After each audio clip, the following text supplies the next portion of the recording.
The real estate agent says, and in this neighborhood, there are great schools. What the heck does that mean? What's the quantification? Like, tell me how. How is it good? What makes it good? Why is this something that you're using to sell to me? You know, a typical thing that people might say, they might be like, the teachers are really nice. It's comfortable. The class sizes are small. They have sports teams. They have these credentials. Yes. What would you say then? Are those good reasons for a school to be good? It is what high schools deliver to us. We will tell you, we should be scoring high schools on if they are delivering what we need to deliver ultimately what employers need. When they define good school, they're known, like they actually know the student, their name. They're not just a number. They have an opportunity to engage. They're doing something that's hands-on. And you know what they don't care about? Test scores. They don't care about test scores. You're listening to the Disrupt Education podcast, powered by U Science. Here are your hosts, Peter Hostrawser and Alli Dahl. Welcome to this week's Disrupt Education podcast. I got Alli Dahl here. I'm Peter Hostrawser. Alli, what is going on? What's happening? There's a lot happening, but I just staged that up for you. Everything is happening. This, I'd love to be able to say on the podcast, we've never done this before. I like to keep it interesting.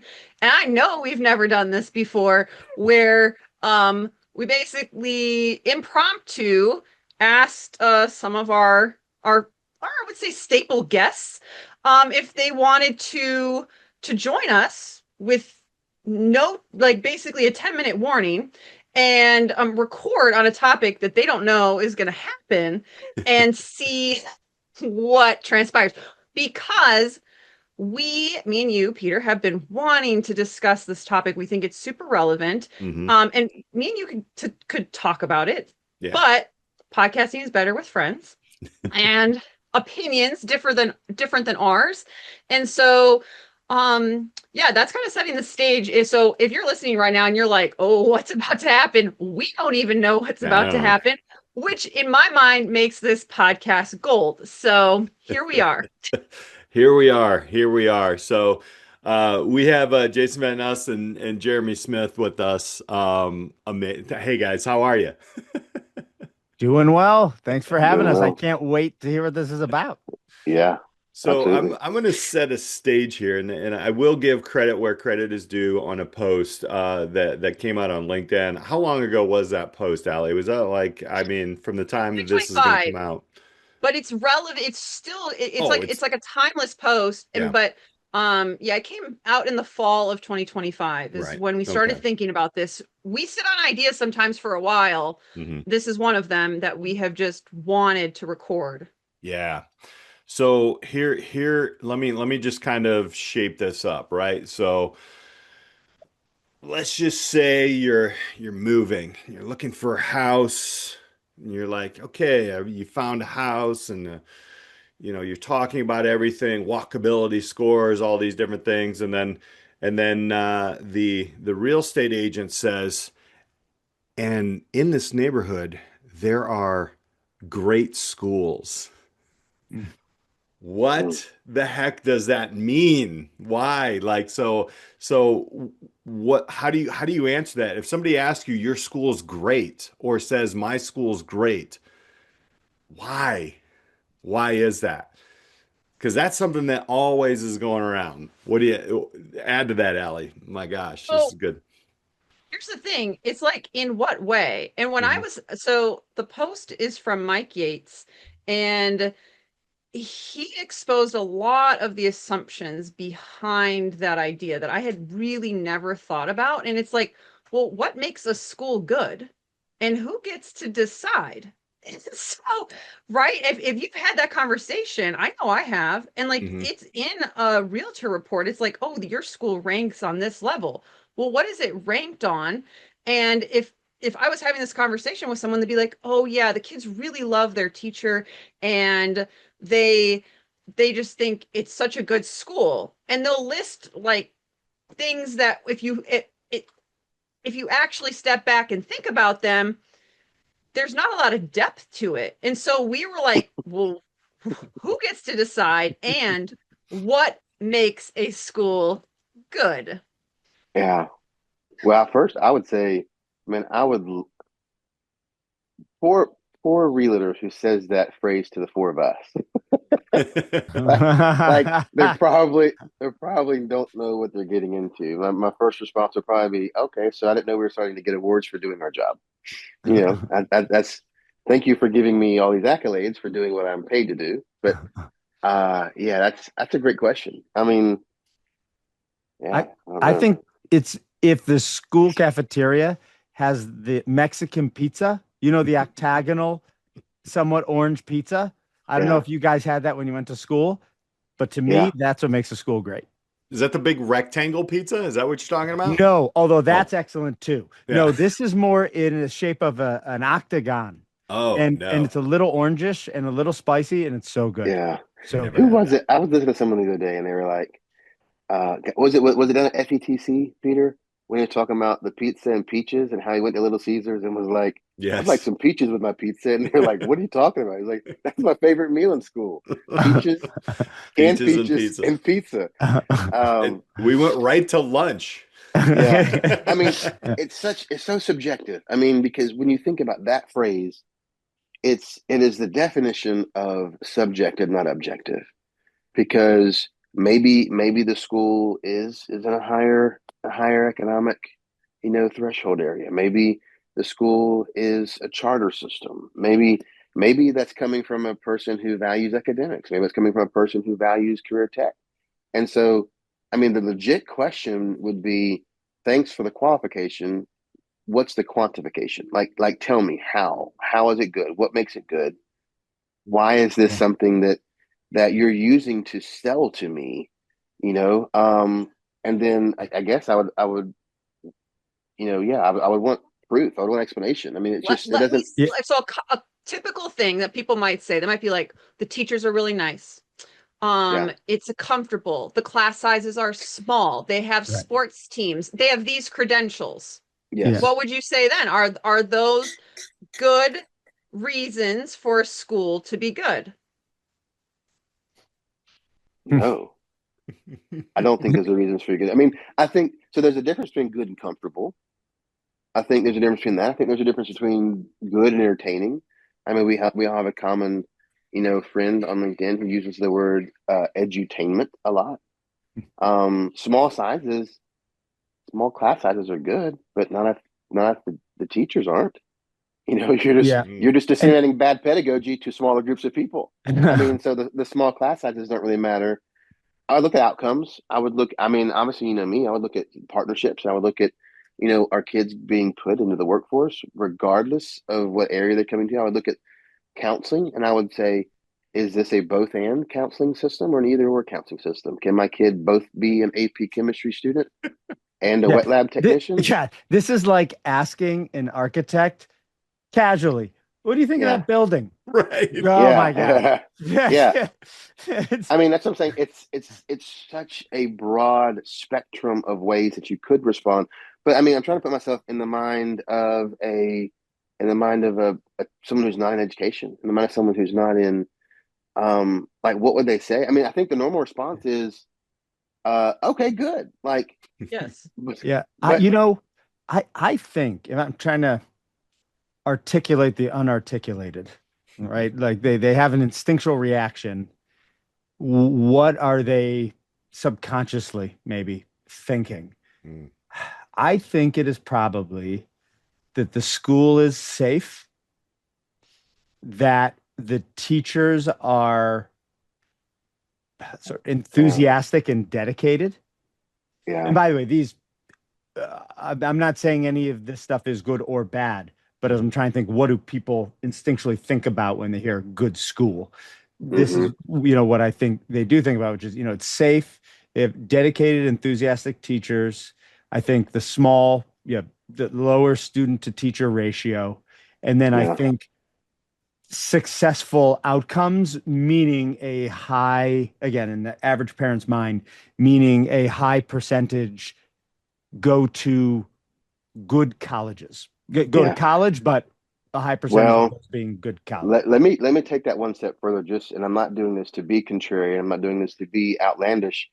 But I also think that could also mean it's very monochromatic in terms of diversity. Mm-hmm. That could also be what they mean when they say that. Yeah. Let's not quantify the value of the school. Let's just put the impression out there that it's a good school because they all look this way. And that's probably more troubling to me than any other jokes we can make about it. That's serious. But when you talk about that kind of stuff, I mean that's going to creep into those conversations, unfortunately.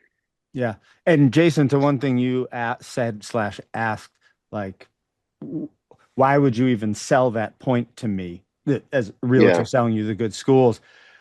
Yeah, I think it has become a very common thing, again, not bad or good, just common thing to sell your children's welfare to the parent.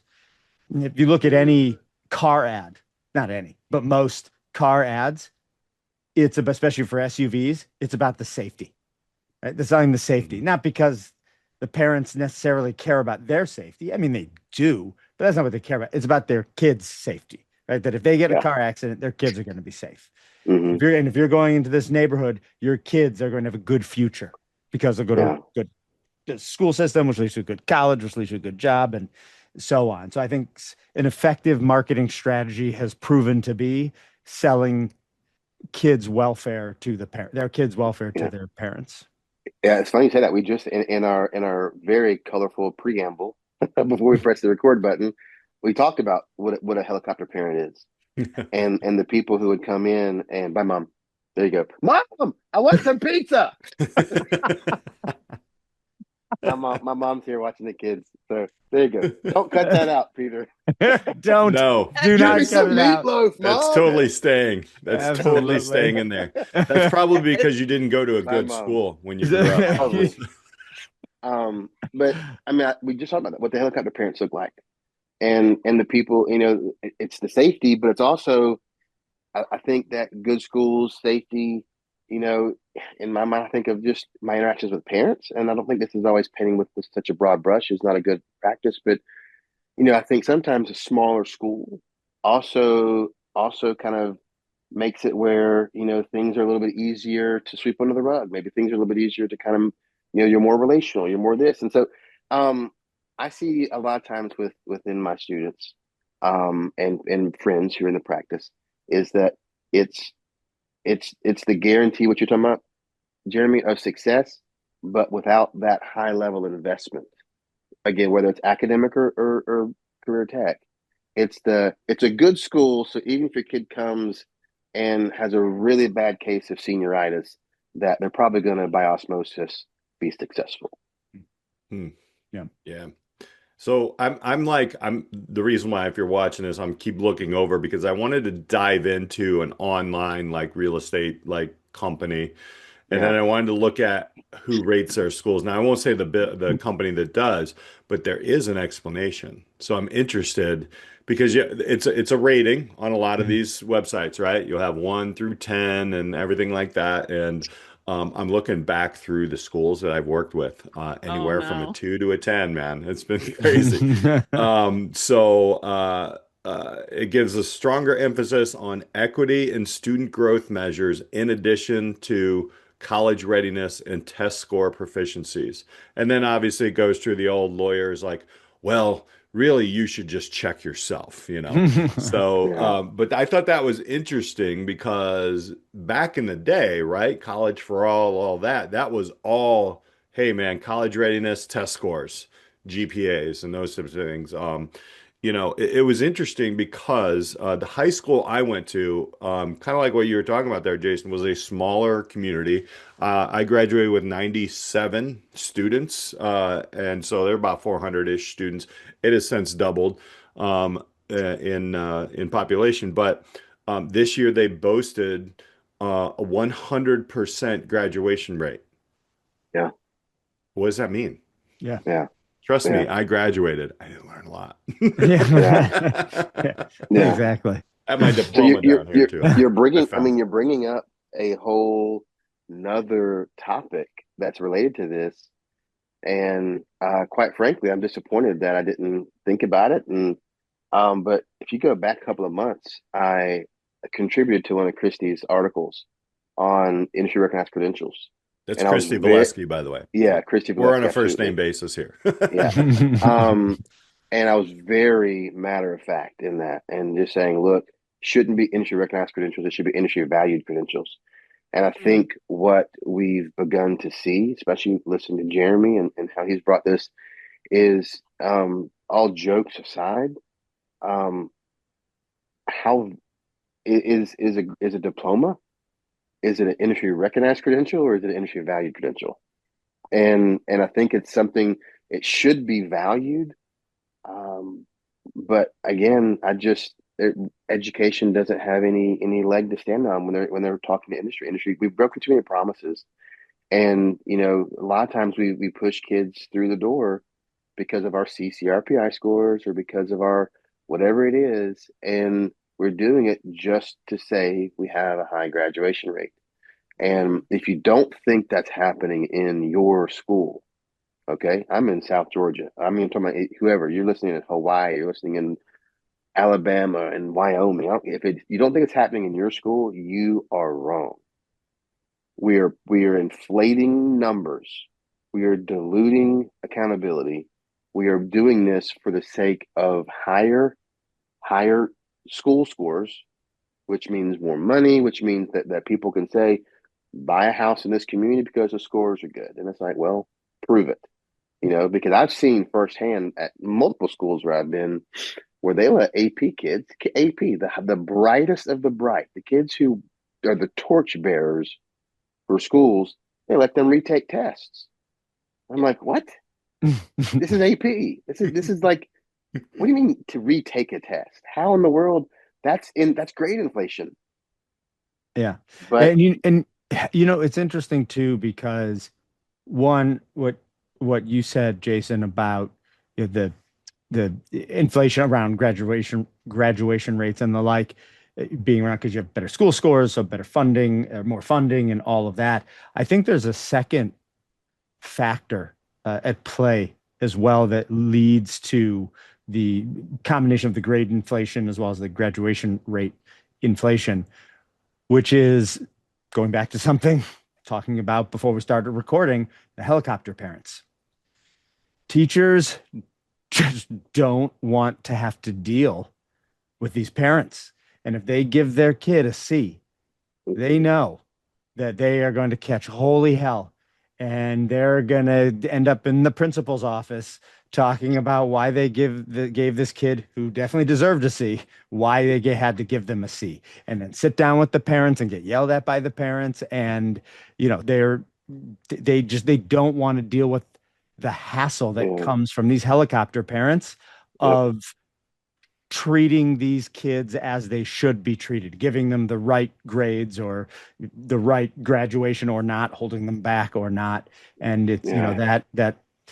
that negative incentive that exists that also, I think, contributes to this inflation. And that terminology is such a stark change. And you hear it. You gave my kid a no, your kid earned that. Earned it. Yeah, They right. earned it by not doing anything, or by not Yes. listening to me, or by not coming to the study sessions, or by not. I didn't get, and I guess, I mean, maybe everyone in the world thinks that all academics and all career tech, it's all just subjective. I'm gonna pick that grade. Here you go. Here's your grade. Like, I'm not giving you a grade. I am tracking your progress on a defined curriculum, and you get what you earn. But there is a lot of pressure. There's a ton of pressure Ton of on. pressure. I think I wrote about that, and maybe it was the college and career readiness article I did a couple months ago Mhm. about that. About how dare this kid make a B in a business class? This is supposed to be the fun course, Right. right? Yeah. Like what? No, so It, you basically just told your faculty there's no accountability, there's no standards in your. It's supposed to be fun. yeah. Especially in a business course. You're Yeah, right, really. yeah, And exactly. it's great. There is a great illustration that I've seen pop up over the years, and I'll every once a year or so I'll try to find it and send it to somebody because it's just so relevant to specifically what we're talking about right now, which is so the left hand image it says like, I can't remember, like 1970 at the bottom. And it's an illustration of a parent, a mom and a dad standing next to the teacher. And there's a kid, like, I don't know, 12 on the other side of a desk. And the parents and the teacher are saying, explain these grades because it's a bad grade. And they're telling the kid, hey, what is going on here? You did poorly. And then the right hand image is of the parents and the kid standing together with the teacher alone on the other side of the desk. Yeah. And the parents and the kid are yelling at the teacher, explain this grade. And they're angry at the teacher for giving the kid a bad grade. It's a really, really simple and powerful because of its simplicity illustration. I love it. Hey, we got to bring on, we got one more joining in the conversation. No. Wasn't sure if she was going to make it on this, but like I said, it was very impromptu. So Christy Vleski's here too. And she doesn't know what we're talking about yet. Yeah. I'm just in mom mode. Yes. Just right in the live. This is perfect. So the conversation is you're going to go buy a house and you're speaking to the real estate agent and they're trying to sell you the house and they're like, this house is great because of X, Y reasons and there are great schools in the neighborhood. And so we're kind of looking at like what makes the school great or good and who gets to decide. And then like common things people say are like really, they're not measurable. And it's like teacher likability, social comfort, class size, sports, credentials, but it's not. And what we're kind of just now getting into, especially if you're just hopping onto the podcast like Christy, is that we almost never talk about learning outcomes, the learning model, and student growth. And so our language experts here, what stood out to Peter and I when we saw this post from Mike Yates was that like how much of education comes down to language. And if people can't name like what's happening in school, they default to like vibes and signals. And like we already like see schools struggling, but like we're seeing them struggle to articulate learning and even internally. And so how can we kind of like change that? Or, what does that bring to the forefront is what we are discussing. Christy's going to say the more industry recognized credentials, the better. Oh my gosh. No, so welcome. Jump in. Welcome. So it's interesting that you are talking about this because I had recently presented to a region that's primarily rural who is seeing a community decline and they're really interested in engaging in edu-vitality. And there is some stuff out there of what young people look for. And one has to do with moving in for a good school. And they're finding that when you ask them, upper 20s, 30s, when they define good school, they're known, like they actually know the student, their name, they're not just a number. They have an opportunity to engage. They're doing something that's hands-on. And you know what they don't care about?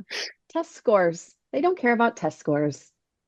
And I think that what a great movement for our young people who are signaling, we don't care about that. We care about all the other stuff. Yeah. Connection, belonging, something real and tangible, the connections that they can make. Yeah. Well, I mean, I know that was a little off topic what you're saying, but I think it's just kind of it's great. This idea of young people are already signaling this is what we want for our kids because we didn't have it, or I may have had it and I want to make sure that they have it. Yeah. Yeah. Do you think they had it though? I mean that typically you see shifts in parenting because you want your kids to have what you didn't have. Maybe these early 20s young families are pushing their kids towards schools that don't emphasize test scores because they've grown up in the meat grinder pressure that is, you've got to pass this EOC, you got to have this many AP tests, you got to have this, you got to have this. Hmm. Maybe they'd have said, you know what, I went through that, and it didn't make me a better student. What Hmm. it did was it cost me a lot of my childhood. It cost me a lot of my youth because I was an adult for the majority of high school, worrying about grades and college and money and careers instead of just saying, I'm going to enjoy myself. I'm going to have my friends. I'm going to go get a little job, whatever. I'm just thinking maybe that's what it is. Maybe they're the ones who can't do that. Could Also, be. Yeah. also the outcome cost them a lot of money, did it not? I mean, we had the University Slayer right here. So Yeah. like think about it, like that's true It funneled them as right off well. the cliff. Yeah, I mean, and now like those parents, I wonder, Christy, that's a good point, and I've always theorized this. I've never really studied it, but like, are these people who are now parents looking for, ways to get their students ahead, the freedom, financial freedom, because they're probably still paying loans and they're probably not employed to the point to where they thought they'd be at this point. I don't know.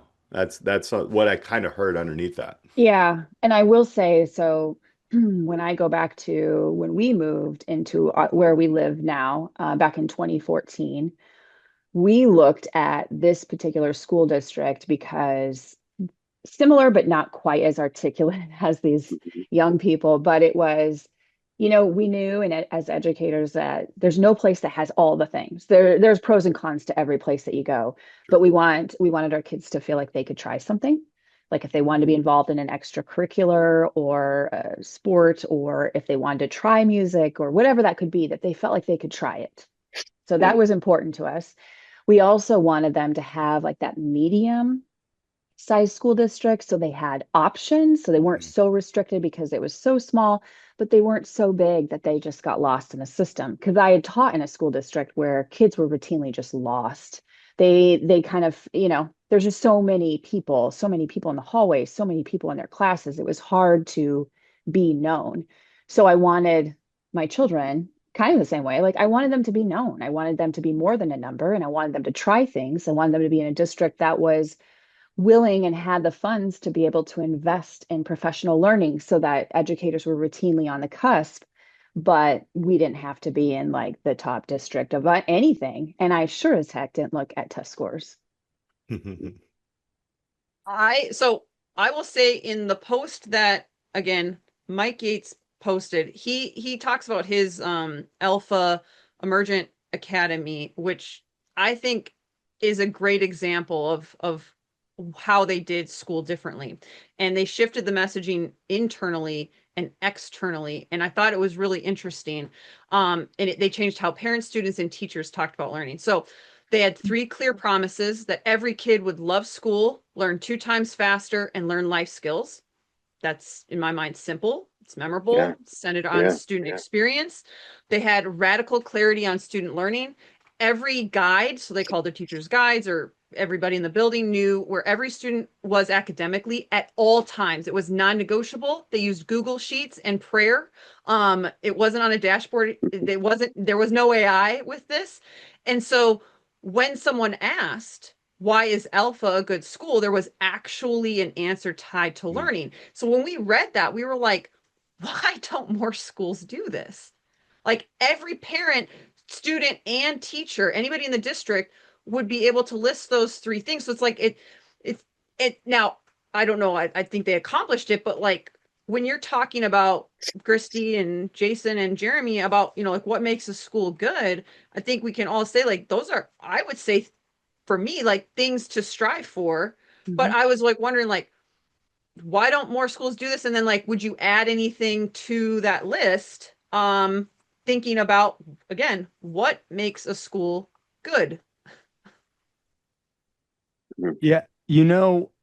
One thing, and I waver on this. Just it depends on the day, which is, as we were talking about helicopter parents earlier, um, I despise that form of parenting, and I don't like to encourage it. And I think a lot of times when schools are overly transparent with the parents, it leads to this sense of entitlement that parents need to and should know every single moment, where their kid is, what they're doing, what they're learning, what they're not learning, and why. And I think it actually ends up derailing a lot of the education, because schools have to dedicate so many resources to keeping parents up to speed every moment, but also because I think it's a Schrodinger's cat thing where the parents' observations affect the school's behavior, and they do certain things that are good for the kids that they may not have done if the parents weren't watching all the time. But I think they also engage in some bad behavior, or behaviors that the parents like, but are actually bad for the kids because, the parents are watching all the time. So I say all of that to say that I think a certain kind of transparency is, I think, can be very powerful if it's done, the right way. And I think part of the reason this is on my mind is because just earlier today, a gentleman on LinkedIn, Anand Sanwal, who's also starting a K through 6, K through 5 school in New Jersey called Forge Prep, and is doing some really interesting stuff. And one of the things he was talking about getting rid of grades, and instead he's like, if you get rid of grades, what do report cards look like? And he sort of showed a mock-up, and it was essentially showing progress towards a goal in each of the different disciplines. And it was a very interesting way that I actually liked a lot. So that at any moment you can see not some single point grade, which loses a lot of nuance, but instead you can see sort of visually the progress of the student towards mastery of different subject areas. I thought that was really powerful use of transparency. Yeah, the more I've had time to chew on this, I want to go back to what you said earlier, Jeremy. I think I would say, what is a good school? You mentioned safety earlier, and I think that's the macro umbrella is safety. Does safety mean we're not gonna hurt your kids? Does it mean that your kids, you're not going to have to worry about threats or this or that? Does it mean that I think that's the macro umbrella. For some people, safe school means that it's very monochromatic one way or the other. It means that there's not a lot of violence. It's a good neighborhood. It's good this, it's good that. That the more I think about this, that's what I keep coming back to. Or your definition of safety can be a lot of things. Different, yeah. But that's what what they want to know is, or what they're trying to communicate is, you don't have to worry. And to me, all the other things aside, when it comes to academics, when it comes to career tech ed, like I don't know that I want safety. You've heard me say it on the podcast before.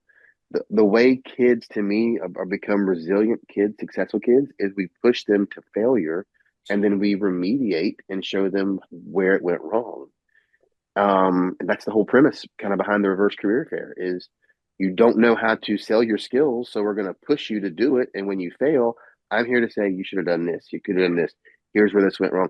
And I think that that safety component, it's really diluting the social component of our curriculum, if that makes sense. I'm a big advocate, and I'm a public school teacher, but I'm a big advocate of how much of the curriculum should be standardized and taught, and how much of it should be the social component. The crush you have on the girl, and you ask her to homecoming, and she says no. Like, that's part of life. Like, that's part of to me, it's part of the curriculum inside of that. And I go, oh, snickering, because it probably never happened to you, right? But it does happen to people. Don't make fun of me. But I do really feel like that's a huge part of the curriculum. It's knowing when some kid gets upset and loses their crap. It's knowing how to handle that. It's knowing how to handle the social complexities in the cafeteria, in the hallway, and those types of things. So I think that when you strive for safety in terms of academic and curricular, again, not physical, that's paramount. That's paramount. But when you strive for safety in terms of curricular, I really feel like you put too much of an emphasis on the text and the textbooks, and not on the social component of learning how to survive and adapt. And we're seeing a lot of kids who don't have the social skills because maybe we put too much of emphasis on the curriculum side, and that's why I think schools are good, and that's why they're not succeeding when they go out in the career world. I mean, Jeremy, you said it in your series, right? Industry has turned up the microphone, and they're saying these kids aren't ready. They're not ready after college. They're not ready. Yeah. We just want to give a shout out to our our sponsor, UScience Bright Path. What we've learned about UScience Bright Path, is that this tool is the best tool in order to help a kid or a young person or you, right? It really doesn't matter like your age, but you want to know what you're apt at and combine that with what you're interested in to pick a next step. I haven't seen a better option on the market, and that's why we love them. That's why they're one of our awesome sponsors. My kids use it. So if you're going to ask me about an ed tech company and do you believe in it? I mean, I've used it with my two children, right? I have conversations with my own kids and talking about, okay, this is what you're good at. This is what you're interested in. Let's take a look at this. Let's take a look at all the options here and let's vet through them. And by the way, those options constantly update. I mean, how can you get more real time than that?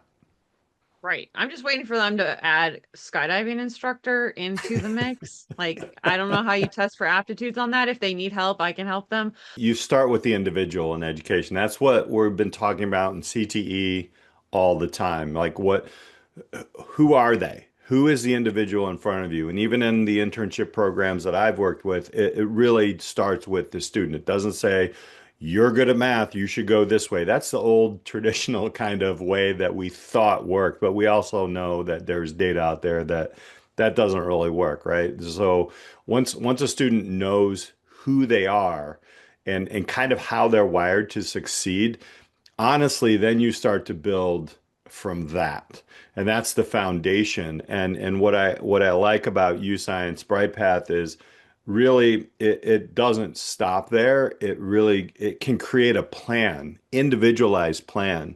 And for us in CTE, that really helps me as an educator and even a father understand how can I really take a look at different industries and different connections that I have or that are in our community or anywhere for that matter. I mean, we have, these social networks that are business oriented. How can we help a student or again, my own kids understand and connect directly with these people? And I mean, it's all here. It's right in the platform. If you're like interested in this, you want to learn more, we've got the link in the show notes. It's going to pop up on the screen.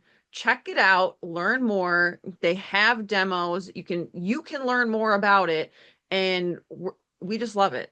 I like, along with that, I go into like the connection, the outward going communication. Number one, as a parent of a high school student, we're largely over communicated to. Like I could literally, I wouldn't even Yeah. have time to run the podcast. I just sit down and read daily all the stuff that I get from schools.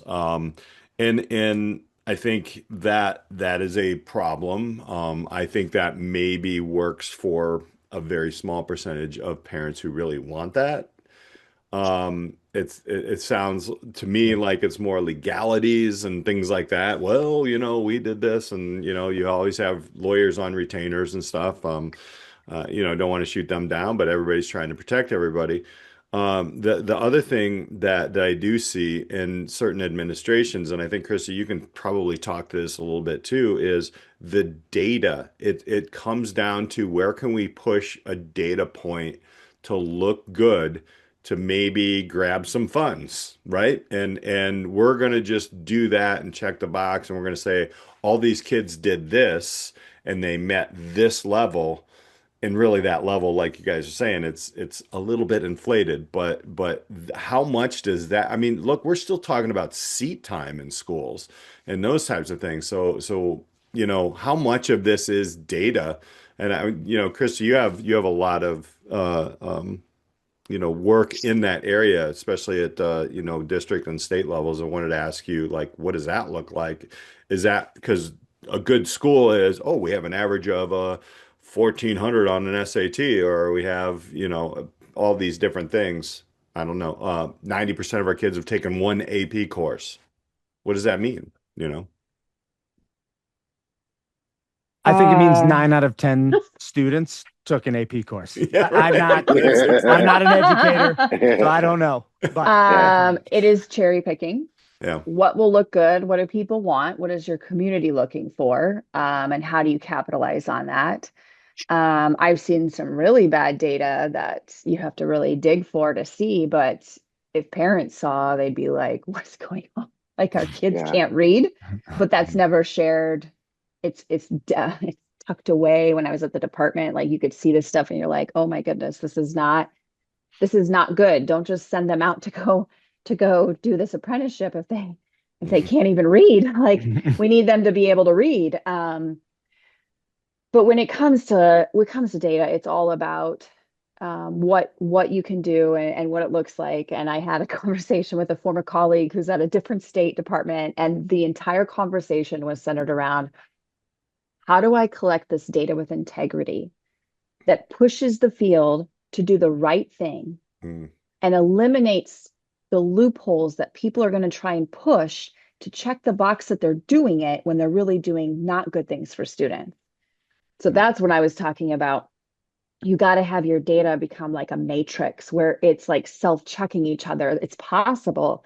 And he was like, Christy, that's a ways down the road. But at the same time, it's like it's a conversation to be had. But I think again, it's like, what is the data saying? And I think at the end of the day, who's in charge of the school? Who's in charge of saying what data gets to go forward? Because there's some data being collected. And when you start to dive in and you ask some questions, like ask some real questions. And I know I've had conversations with, I think all of you around this at some point in time. It looks great on paper, but when you start asking the questions, you're like, oh, that's not what we all think of it. But I think that's the biggest piece, Peter, is it's one thing to have great data, but when you start digging into what does that data really mean? It's congratulations that 90% of your students go off to college. How long did it take them to finish college? How many of them made it past the first year? Where's that data at? Mhm. Or the students who went directly into industry, where are they at when they're 25? Are they still in the system, or are they unhappy because they missed out on the key data points and intersections when they were in high school of this career planning conversations and reflections? And maybe you try this. If you don't like this, let's not keep taking these classes. Let's go over here. So I guess I've kind of gone down a rabbit hole with Mhm. with data, but I think that's the biggest thing is no matter the data points that you see, which determine a good school, I would always ask the questions. Yeah. So is this what that means? So I know, Jason, you and I have talked about credentials. Congratulations. And I Yeah. see this on LinkedIn all the time. Look at how many credentials we have. Yeah. Okay. So are you Millions. telling me all of those students who are credentialed are now working because that Yeah. credential was something they Yeah. needed and wanted to get into that career path?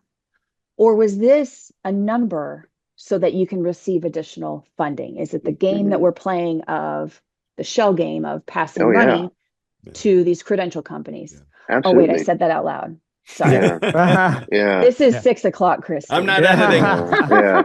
Yeah, that reminds me what Christy was saying about the data reminds me almost verbatim of what famous Mark Twain saying. There's lies, damned lies, and statistics. Yeah. And that it reminds me because it's all about what data points you pick and how deeply you drill and how you position them and your motivations behind using Well, them. I mean, let's just take a survey of the last decade of education. I'm in my 20th year. The last decade, maybe 15 years. When I first got into school, it was learning focus was the big thing, and you had to write your essential question on the board, and this is what we're studying today. And you start tracking that data. And my response was, this is what career tech ed's been doing for forever. Like we've always said, hey, we're gonna learn how to cut boards today. We're gonna learn to operate it. Like that's always been what it was, right? But then you start tracking the data, and then you get into what was adequate yearly progress. Y'all remember that AYP? Mm-hmm. And it was like, intention was great. Are you the kids progressing? And then if you didn't meet the progression metrics, you were NI1 or NI2 or NI3. And once you got to NI4, they would bring in a state representative to come and look over all your stuff. And so I think what we've done, and I love education, and I don't always. I'm usually pointing out things I think we can do better. I'll defend education here for a little bit and say, I think a lot of times educators are forced to play the game because politicians Yep. make rules and laws in an ivory tower, and they've not been there before. And so, what did schools do with AYP? Like talk about detrimental to kids. Do you know how schools solve the AYP problem? Or we can't get our kids to progress far enough, so we're going to be NI, we're going to risk losing funding. What all these schools did was they created an alternate school for behavior problem kids. Mm-hmm. And anytime one kid had one referral and they were going to hurt your AYP statistics, they'd move that kid to the alternate school, knowing the alt school is going to fail, but it's going to preserve our nice shiny bubble here. That's the shell game Christy's talking about. That's the shell game. There's a lot of shell games. 100%. And we talk about the industry recognized credentials. Christy, I mentioned your article earlier before you popped on, and we talked about that. But that's just low hanging fruit. What you're looking at is limited budgets, limited resources. What's the easiest, non-complicated path to success? So, when we're looking at your end of pathway assessments, we don't always pick the assessment that's gonna prepare the kid for industry. A lot of times, I'm not joking, we will pick the test that's easier for the kid to pass, so we can put on our dashboards 75% pass rate in our XYZ. Sometimes we'll even take it for them. Knowing that industry credential does not lead to gainful employment. Right. What it does is, if we can move past the dashboard statistics of school boards and boards of education, like take the dashboards down, because all the dashboards do is force you to play the numbers game and say, how can we make these numbers look better than they are? Mm-hmm. Why don't we just let the kids speak for us? We don't need to put the dashboard up and have these running tallies. Now, and you're talking to someone who loves data. I love tracking data and student earnings and economic impact and those types of things. And I love that kind of stuff. But man, if that ever becomes the root cause of what I'm doing, like if I'm pointing to that and not students, like I won't say his name because he's still in school, but our private text thread where I'm my little entrepreneur protege, I'm always showing you what he's doing. He's doing this, he's doing this. Like that's the success story, not the rolling odometer of our dashboards of graduates and IRCs and that's. I loved that article that you wrote, Christy. That was. Which are you talking about the compliance one? Well, the one you asked me to help with, the one on the IRCs. Oh, on the IRC. And I was like, how many schools say we have 30,000 kids in our district who are Microsoft Office certified, and you know what employers are doing? Nothing. They don't care. But at the same time, like I appreciate you pointing this out, Jason, because it is the game that unfortunately. Who's put at the end to deal with it? Schools, educators. And that's why I was pointing back to the compliance articles, because a lot of times our compliance measures, those dashboards that you're talking about, but the measures which determine funding, those are the source of putting the pressure on. You put in front of an educator who's underpaid an opportunity to earn money off of every student who passes. They earn extra bonuses. Why wouldn't you do that? Because now you can pay your bills easier. Maybe you don't have to take out a third job. You can actually do and have a life outside. So we can't blame them. Yeah. But... No, and that reminds me of another quote by Charlie Munger, who was Warren Buffett's protege, right-hand man at Berkshire Hathaway, where he said, "Show me the incentive and I'll show you the outcome." Mm-hmm. Right? To illustrate human behavior is driven by rewards, for better or worse. It's just I'm curious. So Jeremy, you're coming at this from a different angle, right? Because you're not like in the schools and as an educator, but you are trying to build Pega 6, which will follow high school. So then, like, this is kind of a different take, but like, what would you say makes a school good from your lens, looking at it kind of backwards from the Pega 6 lens, which I think would have a totally different, like, if you're looking at a kid and like, well, what was your school experience? What would make it good? Yeah. And that's the thing. And so, and working backwards, like you say, and actually this would probably be um, is helpful as well, which is, so our metric, the one metric that we care about, and I've posted about this before, there's one metric, and it is employer net promoter score.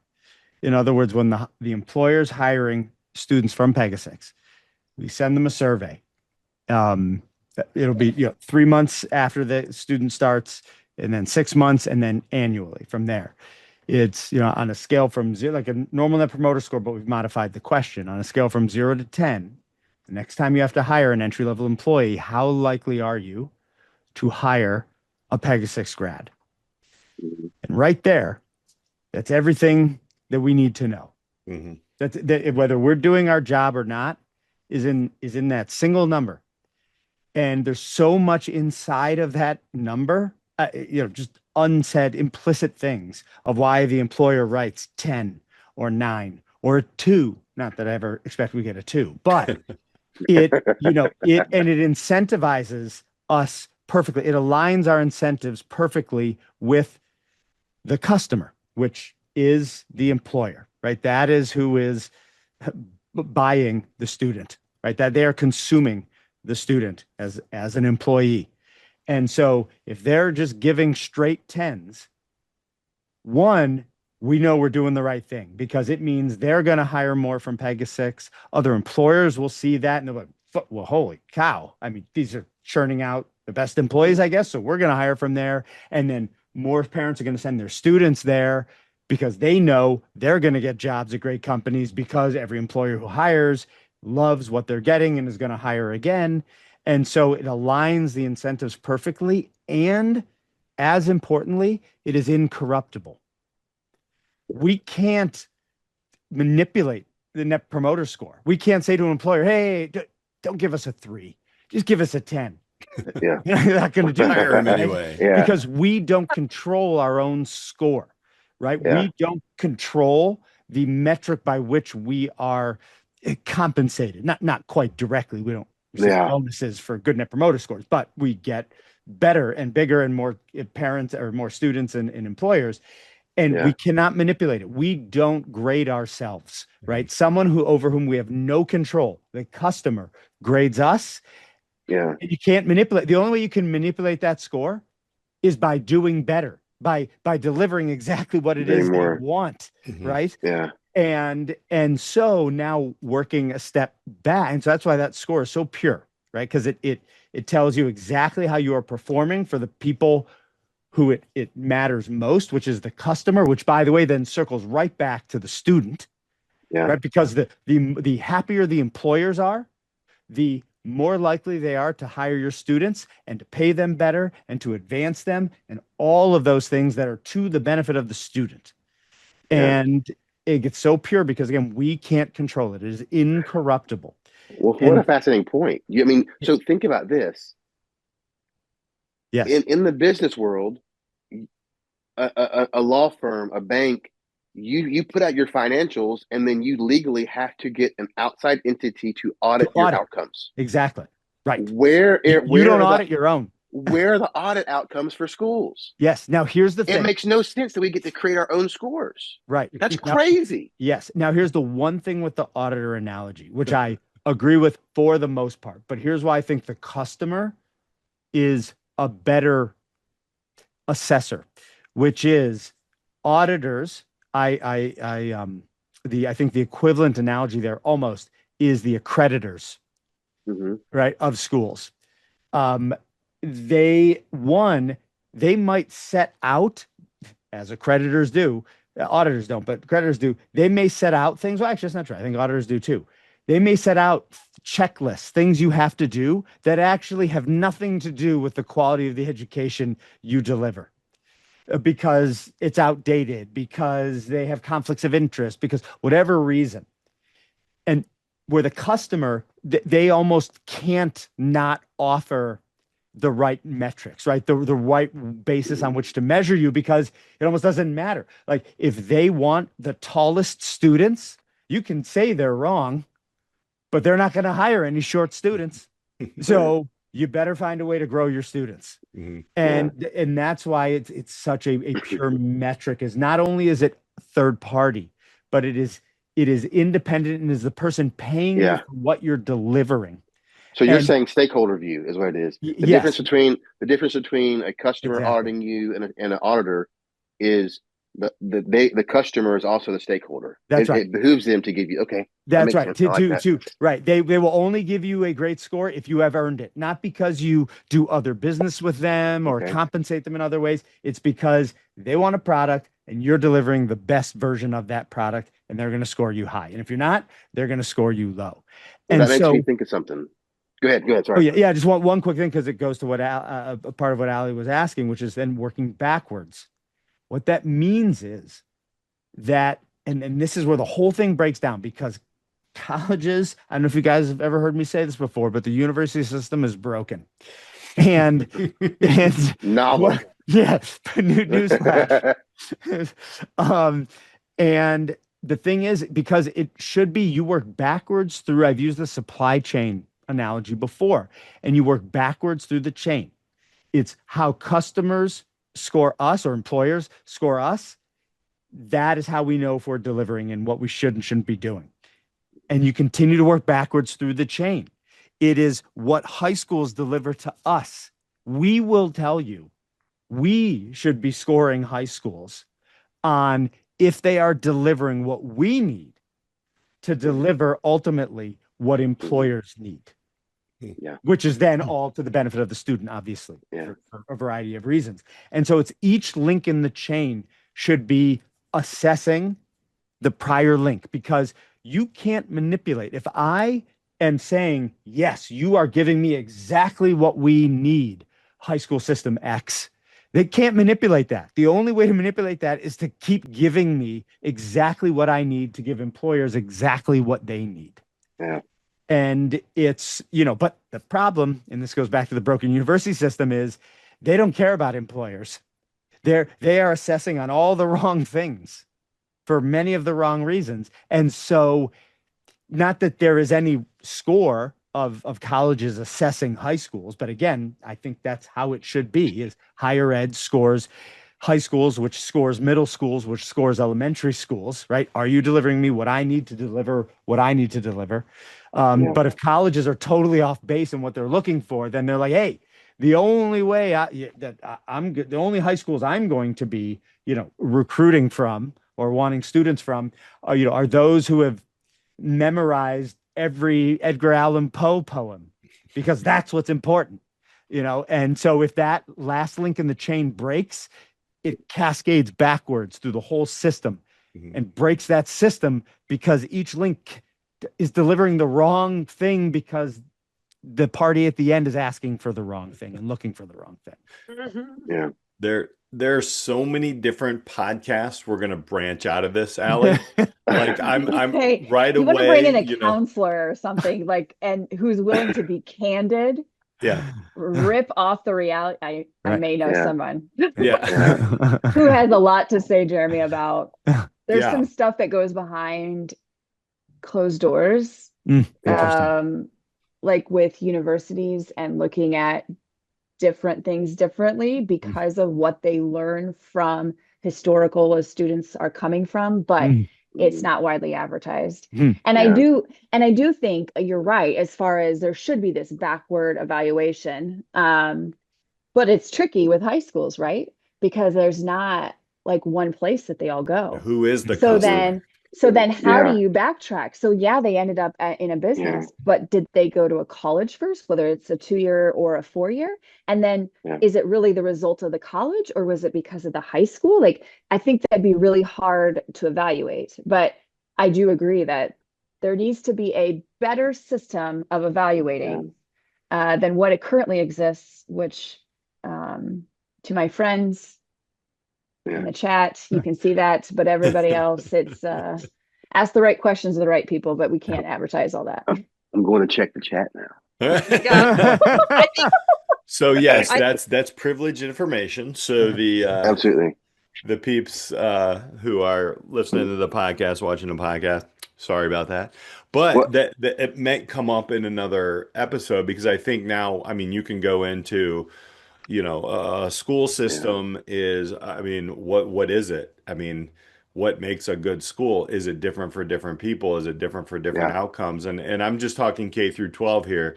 I think that link that you're talking about, Jeremy, and working backwards, I think I like to see that in a high school. Mhm. It's just who is that customer? Is the customer the workforce? Is it an entrepreneur? Is it, I don't know, like, and who is that up to? Is that up to a parent? Is that up to the kid? Is it up to the school? Is it up to the community? There's a lot of questions, and this is why, Ali, I'm talking about, man. And then you always follow the money, and the money will Yeah. lead you to interesting places, Yeah. very interesting Yeah. places. It will lead Yeah. you to the real deal, and it will also lead you to false data and a bunch of dirt. So Yeah. that's what I see. But Well, that's a hey, whole Very nother well podcast. said. Very well yeah. said. So I have a Yeah. question, and I mean, just in this, we've talked about it before. We've hit on it before. How do so you in the conversation of what makes a school successful? I would like to have a parallel, not necessarily tangential, but a parallel conversation on how we view our students.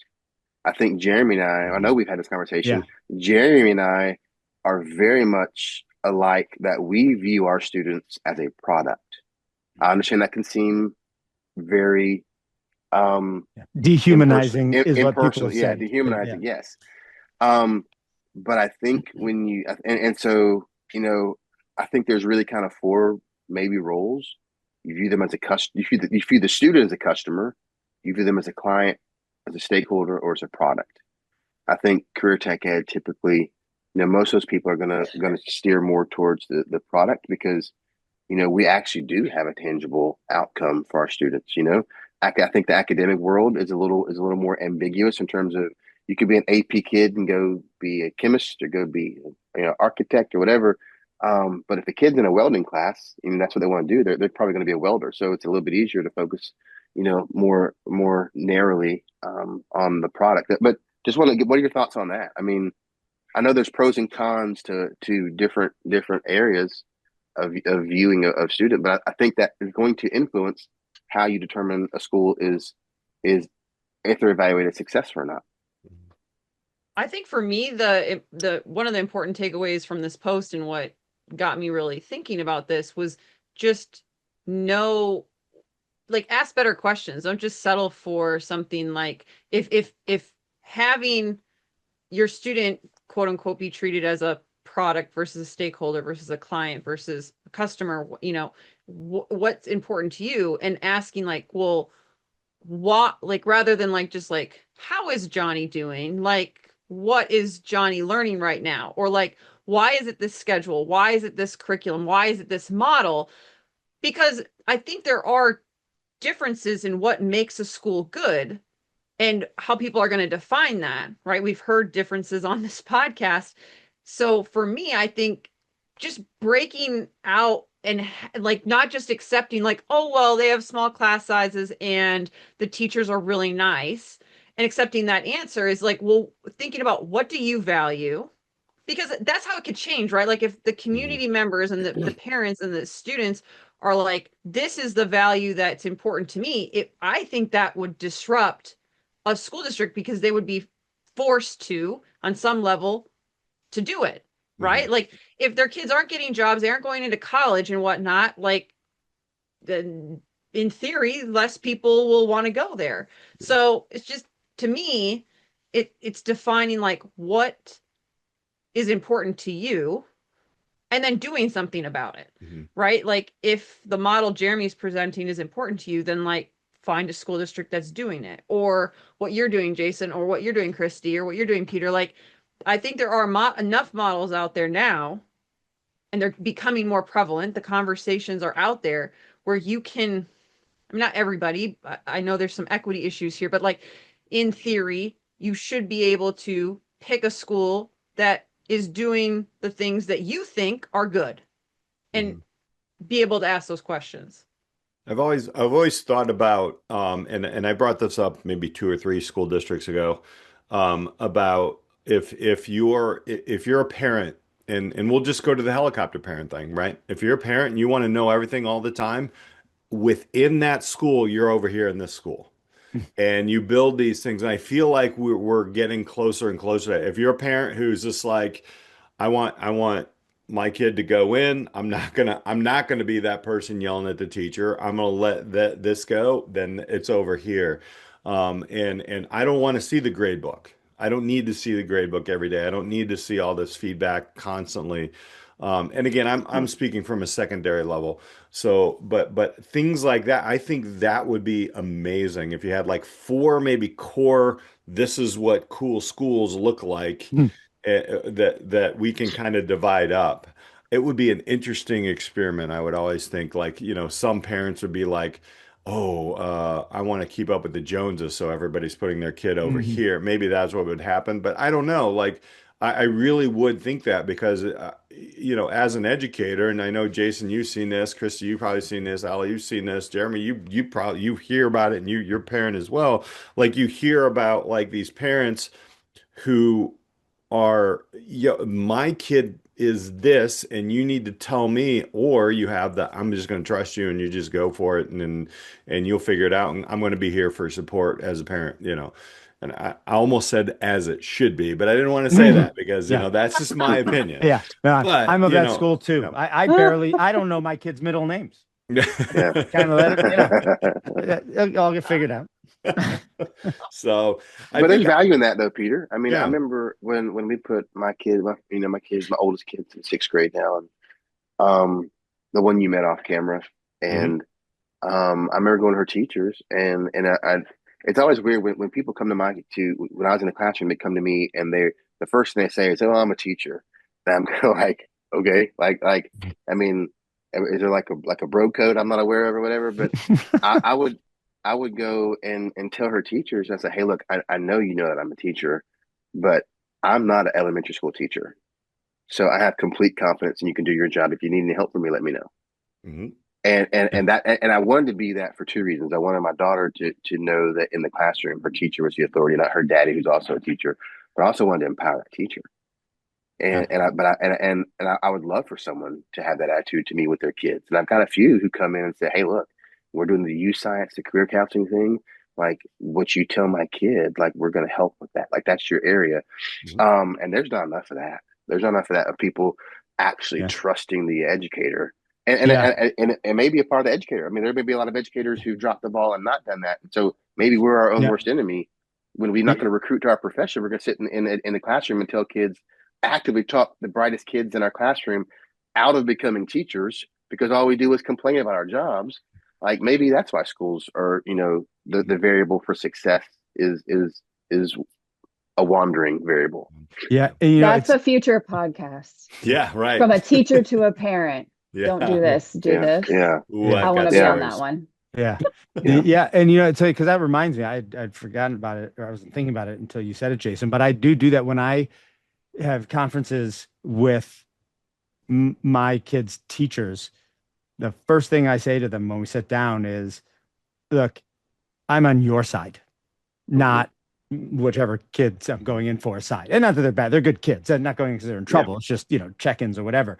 I said, I'm on your side. I go, so if there's a problem, then the problem's with my kid and, we'll get it solved. But we are on your side because you're the teacher. And you can almost visibly see them, their muscles just relax, right? As we say that, because I am sure they get an earful.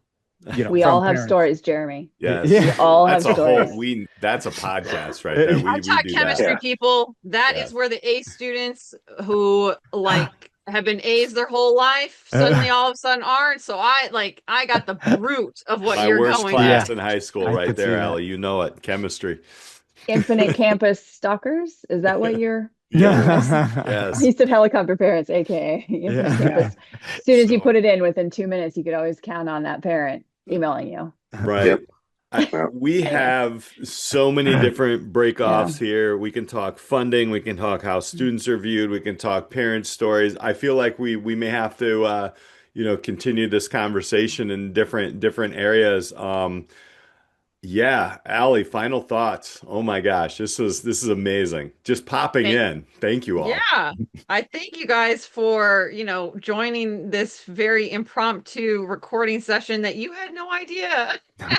We appreciate all the thoughts and lenses that you guys brought because it made it more fun for me. I'm sure for Peter too, to just do things differently and disrupt our own podcast. Keeps it interesting.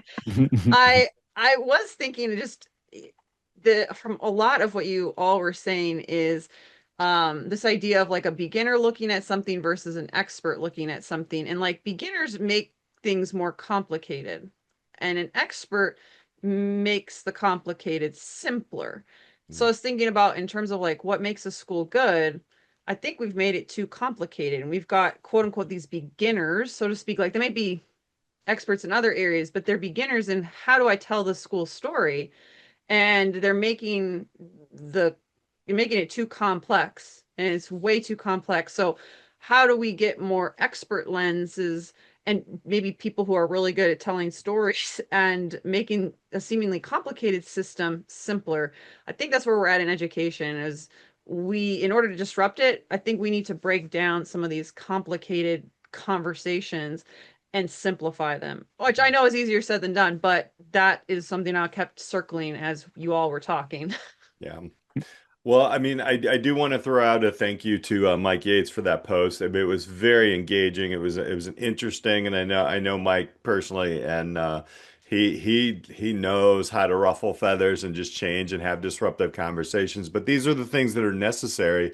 And I think the other thing is we're not really tearing schools down here. We're really building them up, but we're also demanding clarity, and I think that's how we improve. And it was just great to have the lenses of you, Jason, Jeremy, and Christy in here. Thank you so much. Again, we literally just texted them and said, "Hey, let's have this conversation. Let's bring in one of our awesome groups." And then maybe we'll talk about what happened in the chat of this conversation. And we will never talk about what's going on in our text realm. But no, there's some good stuff here. But I want to thank you all for showing up today on a whim. We appreciate you. We appreciate you guys listening. And if you haven't been to disrupteducationpodcast.com, check that out. Do yourself a favor as well. Go to pegasus.com. Take a look at what Jeremy's doing, that working backwards. Christy brings EduVitality to schools and really understands how to make real connections with community and in learning and academics. And Jason, you're just an all-around awesome guy. So, you just do a lot of stuff. Use Science. Check them out and connect with all of us on LinkedIn. So for Alli Dahl and this crazy crew I got you with today, thank you all for listening. We'll catch you next time on the Disrupt Education Podcast. Thanks for tuning in to the Disrupt Education Podcast. If this episode sparked an idea, challenged your thinking, or helped you see education differently, well, that's exactly why we're here. We're highlighting real stories and bold ideas shaping the future of learning. A quick thank you to our sponsor, UScience BrightPath, the next generation platform helping students make personalized decisions as they move from education to career. If you're serious about connecting students to real opportunity, head to uscience.com/disrupteducation-podcast. Request a demo and let them know you heard about UScience right here on the Disrupt Education Podcast. For more episodes and clips and ways to connect, you can always visit disrupteducationpodcast.com. I'm Peter Hostrawser. Keep disrupting. We'll see you next time on the podcast.